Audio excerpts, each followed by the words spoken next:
Daghan kaayong importanteng mga pagtulunan nga gitudlo ang ato karong mga pagbasa, ang atong gospel, labi na gyud. Maitingay mo sintro lang ta sa usa. Kaning giingon ni San Pablo diri sa atong unang pagbasa nga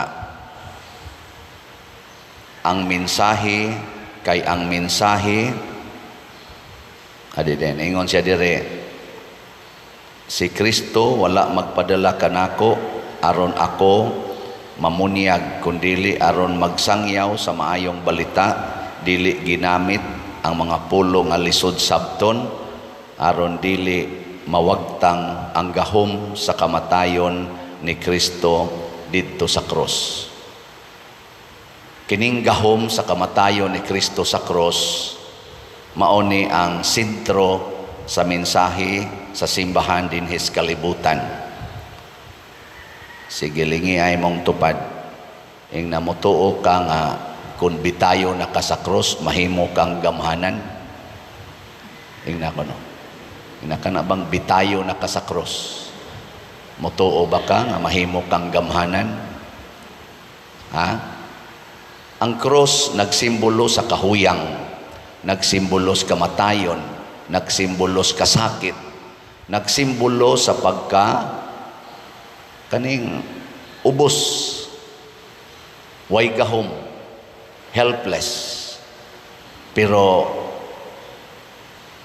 sa mata di ay o sa kasing-kasing sa Ginoo, kining cross mao ni ang labing gamhanan. Muna kitang mga Katoliko ato ginanggi bandilyo ang cross, hasta gani kaning atong pagpanguros nagsimbolo na nga miilata nga ang cross gamhanan. Apan para ni matud pa ni San Pablo, kay ang mensahe mahitungod sa kamatayon ni Kristo didto sa cross binuang alang ni adtong wala maluwas, apan alang kanatong nga giluwas gahom kini sa Dios. Kana ding mga tawo nga padung nas impierno mao nay magsigig reklamo anang cross. Kana mga tao nga padung sa langit mao na sila'y malipay kung naa ang cross. Unsa man ning cross? Pag-antos sa kinabuhi. Kinsa ninyo dinhi ang malipay basta naanay mga pag-antos ta sa ngamot? Pulos mo mga impiernohonon. Kay matod pang San Pablo, ang malipay ra gyud kadto rang naluwas, pero kadtong wa maluwas, di gid sila ganahan sa cross.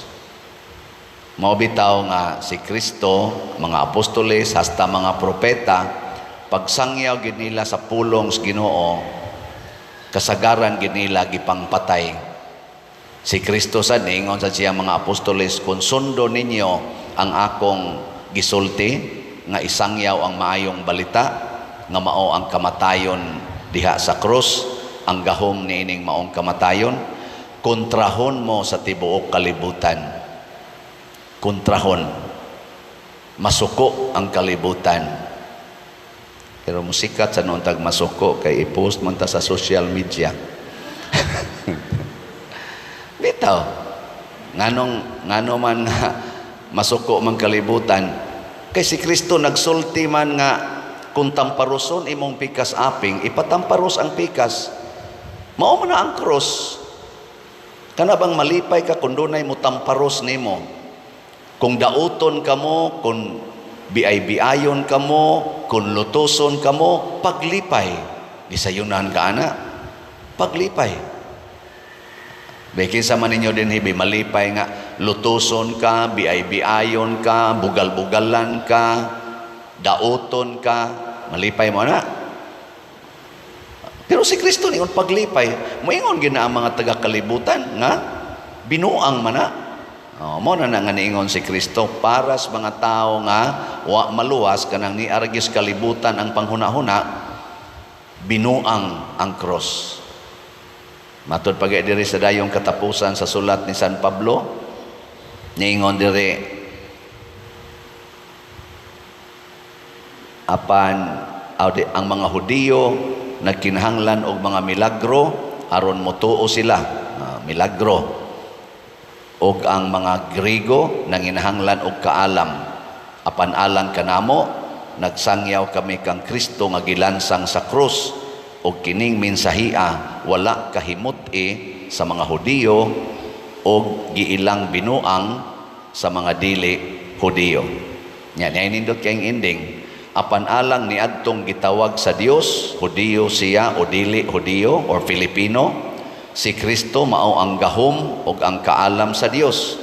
Kay ang giisip nila nga binuang sa Dios mas maalamon pa kaysa kinaadman sa tao, ug ang ilang giisip nga kahuyang sa Dios mas lig-on pa kaysa kusog sa tao. Kasabot mo ani? Lingay mong tupad na kasabot ka ng gibasang pader. Kana ko nung giisip na tong binuang, kana bang kaalam sa Dios nga giisip na tong binuang, sama ng tamparoson imong pikas aping, ipatamparos lang sang pikas, kung dunay musakmit sa imong mga gamit, ayaw na lang nagbawia, kung dunay mo patay nimo, pagpakamatay lang, ana. Unsa man na para ninyo? Tinarong pa na o binuang? Kung dunay mo kalata ninyo, pakulata lang. Unsa man na? Binuang na ninyo o tinarong? Si Kristo gikulata man to. Si Kristo gibugal-bugalan. Dili lang kulata ni Kristo, latigog yun. Purong-purong pastunok, sigihan paglapdos, papasanon pas cross, hubuan pa yun, gilansang pa sa cross, sobra patos kulata, sobra patos bugal-bugal, dakmal na gito. Pero ang sa may gibuhat ni Kristo, nireklamo, niya ka mo, o ganaon mo, reklamo mo, dili. Mabuangon. Muna, sa atong ebanghelyo, gibutang diri nga, gispecify nga doon na di ay duha ka klase sa mga nagsunod ni Kristo, na ay maalamon, na asay danghag, katong 10 virgins. Ang mga maalamon, nakasustenir sila sa ilang tumong, nagmalampuson sa ilang tumong. Ang mga danghag, ang mga buangon, wa kasustenir. Unsa may ilang commitment pag adto nila dito, unsa gibutang dire? Unsa ilang tumong nga pareha sila tumong? Nagdala sila sa ilang mga suga og nang lakaw aron pagsugat sa pamanhonon, to meet the bridegroom. Lingay mong tupad, inaganahan kang makikita ni Kristo. Naganahan ka, kikita. Nya dunay specific place, nay lugar diin adto nila paabuton ang pamanhonon nga mao si Kristo. Nya kay ngit-ngit man nagda sila sa ilang mga suga. Ang kondisyon, mapawong gani imong suga, wa na kay apil, din ka pasudlon adtong gitawag og wedding banquet. Basta mapawong imong suga. So, pulo sila gadag suga. Pero ang mga danghag, ang mga buangon, nagharabang masuko aning word nga buangon. Danghag lang, danghag. Ang danghag, wa magdag additional nga oil. Gasalig lang sila atong ilang suga. Sus, ang ilang suga kay ang lana kuto bramades alas 12 gabi Pero ang mga maalamon, nagdagyod og additional nga oil. Ni antos, ni antos og bitbit, dapas suga, dapas gasangkiig siguro to, kay gadapas oil, gadapas suga. Antos. Pag-abot na dito, na-delayed man pag-abot ang pamanhonon, alas 12 naman niabot. Sus, napaong naman ang suga sa mga danghag o buangon. Sa mga danghag, Anang buangon lagi kay daghan kayo manimbawt balibo ana. Aning ang mga danghag wa na may suga. Unsa may nahitabo? Nangayo sila sa mga maalamon. Taga-imig jutay anang inyong lana, ingon sa mga maalamon, din asad ni paigo kay husto ra manis among suga. Unsa may buhaton? Panglakaw mo, pamalit mo lana didto sa tindahan. Ang mga danghag ng lakaw og nipalit og lana. So na-change ang ilang commitment. Imbis maghuwat sila sa pamanhonon, adtong gutlua na ilisan ang ilang hunahuna, mangita mig lana. Kakuha mo? Na-change ang ilang commitment. Karon kay niabot man ang pamanhonon samtang nangita pa sila lana. Gipasod sila wa sila kasod. Ang nikuyog kadtong 5 kay andaman wa man mausab ilang commitment. So dayon sirad ang pultahan. Karon nakakita na sila lana, nibalik na sad sila sa ilang commitment to meet the bridegroom. Oy gisirad-an namang pultahan. Pagtuktok nila unsa may gisulti sa bridegroom, wa ko makailan ninyo. Unsa may implication ani sa atong kinabuhi? Pananglitan, asawa ka or bana. Unsay commitment nimo to meet the bridegroom? Asa nimo sugaton ang Ginoo? Asa nimo sugaton? Diha sa imong pagkabana, diha sa imong pagkaasawa. Nya karon kay gikulata man kas imong bana. Unsa man? Mopadayon pagkaasawa. Gikulata man kas imong asawa, gi-abuse man kag may imong asawa. Daghang biyaro mga bana nga abused physically, mentally, and emotionally sa mga asawa. Daghan sa mga asawa nga abused by husbands. Unfair sad kay na nga magsige ra tag ingon nga panalipdan taning mga asawa. Unya ang mga bana nga gi-abuse sa mga asawa. Wa na lamoy panalipod ana. Nakaron gi-abuse kas imong asawa or sa imong bana. Unsa man, mo give up ka sa imong pagkaasawa o sa imong pagkabana? Mo give up ka? Makig-divorce ka? Makigbuwag ka? Din ani mo makit-an ang Ginoo? Kay anha man ka diha sugaton sa Ginoo, mao bitaw sa pagkabana o sa pagkaasawa, mo ingon kita till death do us part. Kay kanang death mauna na ang panahon nga magkita na tas Ginoo. Inig kamatay nato tan-awon sa Ginoo ang atong original commitment to meet Him. Asawa bagyapon ka karon, hangtod karon asawa bagyapon ka, hangtod namatay ka. Ingka dili kabit na lang ko kay nagpuyo-puyo na mi. Sige, impierno ka. I do not know you. Bana bagyapon ka hangtod karon, di na Lord kay akong asawa nangabit man. Tuan namsan sila'y anak, karon gapuyo-puyo lang sad ko. Din ako bana. I do not know you. Pari bagyapon ka. Dili nyor kay ang madre nakigpuyo nako. I do not know you. Ana, kay ang akong gi-commit nimo nga magkita ta nga pari. Mao bitaw ang pari till death gyapon na. O dili gani till death kay you are a priest forever in the line of Melchizedek. So ang commitment sa pari sa unsa na? Poverty, chastity, and obedience must be until heaven. Ana. Tinuod sakit. Ako sa akong pagkapari, nagtinarong ko, naningkamot kog tinarong pagsangyaw. Ang akong mga gihigog, mga gisangyawan, muatake na ko, butang ta social media, usahay, sintruhon gitag insulto, pero moingon ra gyud ko, Lord, ako ni silang higugmaon. This cannot change my love for them. Gusto kong magpabiling pari, dili makiglantugi.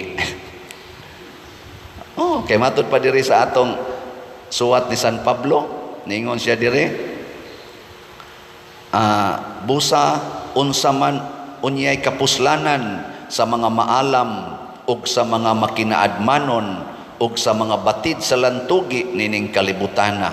Unsa may kapuslanan, may kay kamulantugi, mag-away ta diha social media, mo sige ta diha paulbo aning ato mga kasuko ug kahiubos using our human wisdom.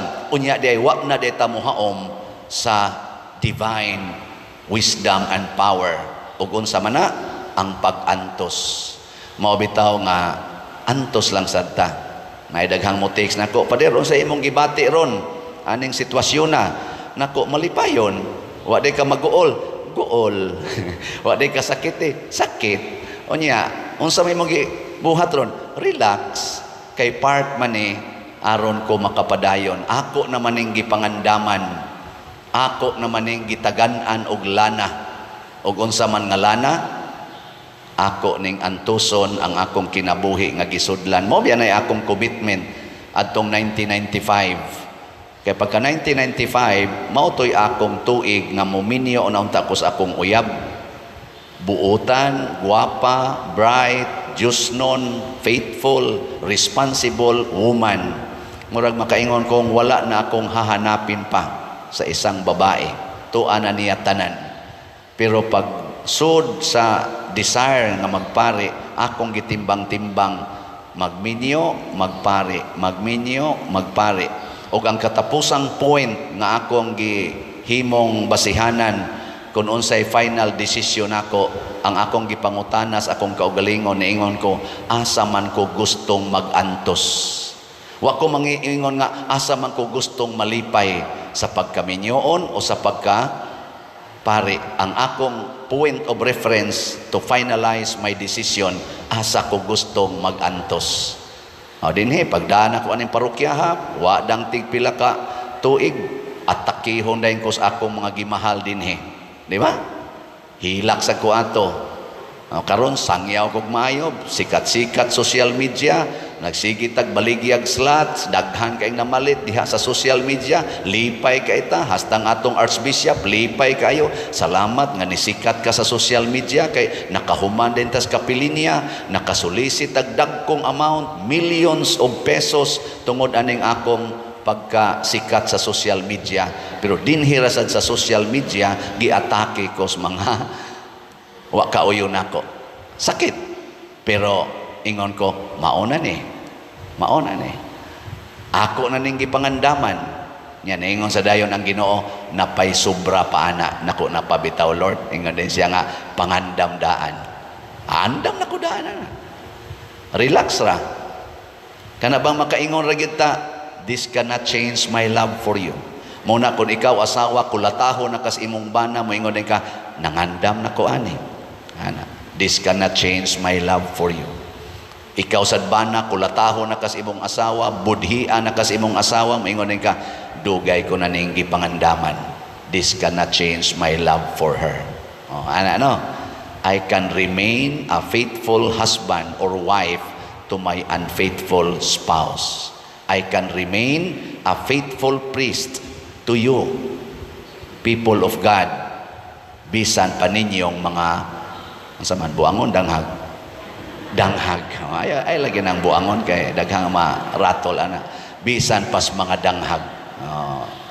Unya unsa may mahitabo, og mamatay ko karong gabi, I have the face confident to meet the Lord and say, Lord, nagpabilin kong pare, wa ko makiglantugi, wa ko makig-away, wa ko mo justify ni ako, pare ko. Di ba? Ikaw kanuling nga imong tupad.